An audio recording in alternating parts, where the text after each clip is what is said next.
Fais-le pour Allah et seulement pour Allah. Lillahi.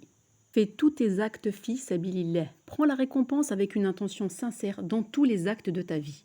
De cette façon, tu vivras sans aucun regret, car l'être humain est ingrat par nature. Allah subhanahu wa ta'ala nous le rappelle dans Surat Al-Adiyat, verset 6. Innal insana li rabbihi lakanud. En vérité, l'homme est bien ingrat envers son Seigneur.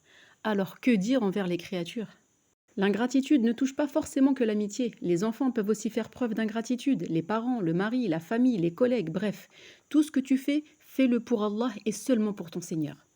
C'est un djihad au quotidien, car la récompense en islam dépend de l'intention qu'on y met et cela t'évitera bien des wes-wes ou des mauvais sentiments.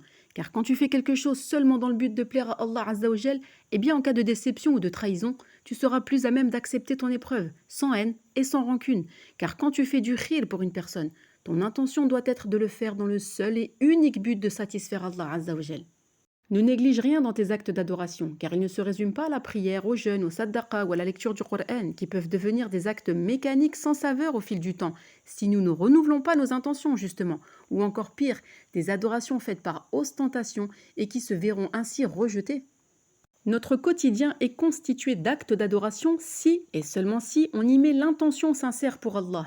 À ce moment, nos actes du quotidien, aussi simples soient-ils, peuvent devenir des actes d'adoration. Voici des exemples concrets comme le fait de préparer à manger pour ta famille, tes invités, d'avoir ton lieu de vie propre, de partager tes connaissances, de faire son travail de façon consciencieuse, car le travail légiféré est une adoration en islam, ou encore divertir tes enfants en leur accordant du temps, ou encore de retenir sa langue et de maîtriser sa colère.